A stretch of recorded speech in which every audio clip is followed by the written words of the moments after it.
안녕하세요. 토익의 달인 지성쌤입니다. 오늘은 2020년 지금 상반기가 딱 끝났거든요. 6월 3차 시험까지 딱 절반이 지났습니다. 그래서 어떻게 출제가 되어 왔는지 2020년 상반기의 정기 토익의 트렌드를 제가 정확하게 분석을 해드리고 그 결과값을 보여드리고요. 앞으로 어떤 식으로 공부를 하면 빠르게 토익을 졸업할 수 있을지 말씀을 드리도록 하겠습니다. 자, 그래서 오늘 영상의 흐름은요.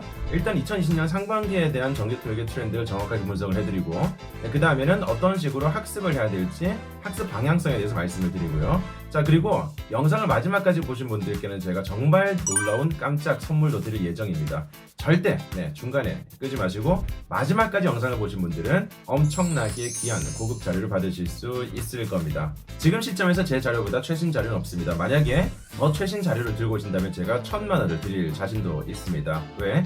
바로 지난주 시험까지 분석해서 만든 어휘 자료니까요. 믿고 보셔도 좋습니다. 자, 들어가겠습니다. 자, 먼저 가장 최근에 쳤었던 6월 세 번의 시험에 대해서 먼저 말씀을 드리도록 하겠습니다. 지금 보시는 것처럼 품사구조 문제가 평균 10문제씩 출제가 됐었어요. 품사구조 문제가 가장 간단한 기본적인 문법 문제가 되겠습니다. 다들 뭔지 아시죠? 같은 어근의 단어가 여러 가지 형태로 세분화된 문제들. 가장 기본적인 문법 문제긴 하지만 그리고 평균적으로 매달 10문제면 굉장히 많은 양이거든요. 근데 이 중에서 매달 한두 문제씩은 반드시 해석까지 곁들여야 되는 문제가 출제가 됩니다. 그래서 무조건 그냥 구조적으로만 풀려고 하지 마시고 반드시 해석을 기본으로 하셔야 된다는 거 이거 잊지 마십시오. 자, 그리고 대명사 문제가 매달 한 문제에서 두 문제 출제가 되는데요. 대명사 문제도 문법의 영역이기 때문에 이렇게 문법 문제의 카테고리에 넣었습니다. 자, 그리고 접전부 문제가 보시는 것처럼 매달 평균 8문제 정도가 출제가 되죠. 이게 지금 파트 5만을 가지고 만든 통계이기 때문에 파트 6까지 합친다면 훨씬 더 많아지겠죠. 즉 접전부 문제도 매달 거의 10문제 가까이 출제가 되는 굉장히 중요한 부분이 되겠습니다. 접전부에 대해서는 제가 여러 번 강조를 드렸었고요. 그리고 접전부에 대한 영상도 많이 제작해 드렸고 무료 자료까지 배포를 해드리고 있으니까 혹시 아직까지 접전부에 대해서 힘드신 분들은 반드시 잡으셔야 돼요. 자, 그래서 기본적인 문법 문제랑 접전부 문제가 약 60% 정도를 차지하는 거 보이시죠? 이 정도로 기본만 잘해도 웬만한 문제들은 다 가져갈 수 있다는 거예요. 어떤 식의 어휘가 나올지, 어떤 식의 단어가 날 괴롭힐지 이런 것들은요. 글쎄요. 여러분들이 정말 잘못 핀트를 잡고 계신 거 아닙니까? 시중에 굉장히 어려운 문제집들이 많지 않습니까? 그런데 그런 어휘들 안 나와요. 정말 죄송하지만 안 나옵니다. 자, 지금 보시는 통계는 거짓말하지 않습니다. 항상 기본적인 문제가 줄을 이루는 게 정기 토익 시험입니다. 제발 잊지 마시고 명심하십시오. 자, 그리고 어휘 문제가 매달 10문제에서 12문제 정도 지금 나오고 있네요. 이 어휘 문제, 명사, 형용사, 동사, 부사 순수하게 오롯이 각기 다른 어휘로만 구성된 문제를 이렇게 통계적으로 잡은 결과가 이렇다고 생각하시면 돼요.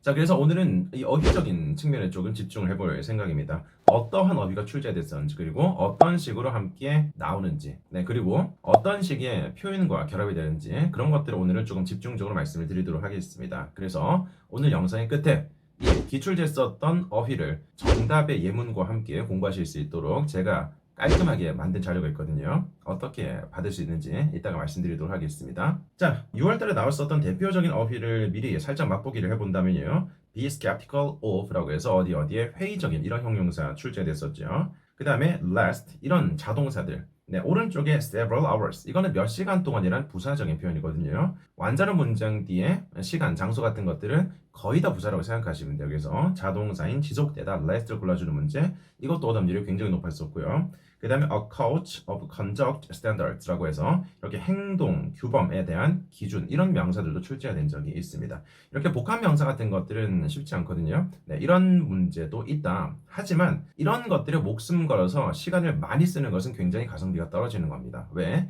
기본적인 문제가 거의 80% 이상의 줄을 이루기 때문이에요. 자, 좋습니다. 6월달 문제였었고요. 자, 그 다음에 5월달 쳤었던 세 번의 시험도 이렇게 보여드리도록 하겠습니다. 역시 5월달에는 약간 문법 문제가 조금 더 많았는데요. 평균 한 12문제 정도 여러 문제에서 13문제니까요. 품사 구조 문제가 11문제, 10문제, 11문제 이런 식으로 굉장히 많은 비중을 차지하고 있습니다. 자, 그리고 접전부는 뭐 늘 그렇다시피 7문제에서 8문제 정도가 파트 5에서만 출제가 되죠. 자, 그리고 접전부는 접속사로만 선택지가 구성되지 않고요. 그리고 전치사로만 구성되지도 않습니다. 접속사와 전치사가 막 섞여 있기 때문에 반드시 해석보다는 품사가 무엇인지를 아는 게 중요한 거예요. 예를 들어서 therefore 이게 그러므로 라는 해석을 아는 것도 당연한 거지만 이건 부사다라는 걸 아는 게 중요한 겁니다. 여러분들. 그리고 but과 however 둘 다 해석은 똑같죠. 하지만 but은 등위 접속사고 however는 부사다. 이런 걸 아는 게 중요한 거라고요. 그래서 반드시 접전부는 품사에 포인트를 맞춰서 공부를 하셔야 된다는 점 다시 한번 잊지 마십시오. 자, 그리고 어휘 문제가 역시 매달 평균 10문제씩 출제가 됐었습니다. 그리고 이때 나왔었던 주요 표현들을 보시면 at your earliest convenience 이거 되게 중요한 표현입니다. 당신의 가장 빠른 편한 시간대라는 표현인데요. 여기서 earliest를 빼서 그냥 at your convenience라고 쓰는 것도 되는 표현이에요. 당신이 편하실 때인데 earliest가 있음으로써 당신이 가장 빠른 편한 시간대가 되는 겁니다. 자, 그리고 5월달에서는 이렇게 convenience라는 명사를 넣는 문제가 출제가 됐었는데요. 실제로 그 전에 at이라는 이 전치사를 넣는 문제도 출제가 됐었습니다. 이렇게 다방면으로 굉장히 빈출되는 표현이고요. 그 다음에 fondly remember 이것도 엄청 많이 틀렸었던 부사 문제가 되겠습니다. fondly라는 것은 굉장히 애틋하게 애정을 가지고 기분 좋게 느낌의 부사가 되겠는데요. 원래 이렇게 기억하다라는 동사와 자주 결합이 됩니다. 그래서 항상 이렇게 부사라든지 아니면 형용사 등의 수식어를 공부하실 때는 반드시 수식받는 대상과의 덩어리로 공부하시는 게 제일 좋습니다. 그냥 fondly가 기분 좋게 이렇게 외우는 게 아니고요. fondly remember 이렇게 함께 결합되는 collocation 관계를 공부하시는 게 무조건 여러분들에게 필요한 공부가 되는 겁니다. 자, 그다음에 reach the capacity. capacity라는 게 허용량 이런 단어거든요. 그리고 reach가 어디에 도달하다, 도착하다 동사잖아요. 그래서 reach란 동사도 알 수 있어요. 그리고 capacity란 명사도 알 수가 있습니다. 근데 reach the capacity 이렇게 함께 결합되는 표현을 몰랐기 때문에 굉장히 많은 분들이 틀렸었던 문제가 되겠습니다. 그래서 이런 것들도 복습하실 때 capacity 허용량 이게 아니고요. 자, reach the capacity 최대 허용량에 도달하다 이런 표현 자체를 덩어리로 기억하시는 게 좋다는 점 좋습니다. 자, 그 다음으로는 4월 2차 시험부터 1월 1차까지 총 4번의 나머지 시험들이 되겠습니다. 중간에 빠진 건 제가 자료가 없는 게 아니고요. 이때 시험이 없었습니다. 정말 초유의 사태로 이렇게 시험이 취소가 쭉 됐었죠. 정말 슬픕니다. 반복되지 않기를 바랍니다. 이 사태가요. 그리고 얼른 끝나기를 바랍니다. 자, 이렇게 올해 초 4번의 시험에서는 품사구조 대명사 문제의 비중이 좀 더 높았습니다. 그죠? 13문제에서 12문제 정도 출제가 됐었고요. 그리고 접전부는 늘 그렇다시피 7문제에서 8문제가 출제가 됐습니다. 자, 그리고 어휘 문제가 딱 정말 짠 것처럼 10문제씩 출제가 됐었네요. 자, 비율이 거의 일정하게 유지가 되죠. 어떻게 출제해야 될지 저는 다 알고 있습니다. 그리고 여러분들에게도 그 경험을 공유해드리는 거니까 반드시 제가 말씀드리는 모든 것들을 다 흡수하셔가지고 빠르게 토익 졸업을 하십시오. 자, 좋습니다. 그리고 이때 나왔었던 중요한 표현이 pledge to 부정사. pledge는 promise처럼 약속하다라는 동사인데요. 이렇게 무언가를 할 것을 약속하다. 이렇게 미래적인 느낌의 동사들은 원래 to 부정사를 목적으로 찹니다. to 부정사가 원래 미래적인 느낌을 이렇게 한껏 가지고 있거든요. 자, 그래서 할 것을 약속하다라는 pledge to 부정사 기억하시고요. 그 다음에 on a typically 이게 그냥 보통의 나날들에서라는 표현으로서 관용적인 일종의 표현이 되겠습니다. 이런 식의 표현을 묻는 것도 출제가 되긴 하는데 그렇게 많은 비중을 차지하지는 않습니다. 그 다음에 to encounter a list of questions라고 해서 일련의 질문들을 맞닥뜨리다. 여러분 encounter이라는 것은 무언가를 맞닥뜨리다, 무언가를 내가 접하다 이런 동사가 되겠습니다. 그래서 어떤 질문들을 접하다 이런 식의 어휘도 출제가 됐었고요. 자, 그 다음에 mutually productive interactions. mutually는 상호적으로라는 부사입니다. 그래서 상호적으로 생산적인 관계 이런 식의 표현도 출제가 된 적이 있습니다. 자, 물론 지금 보여드린 것은 모두 맛보기 어휘들이고요.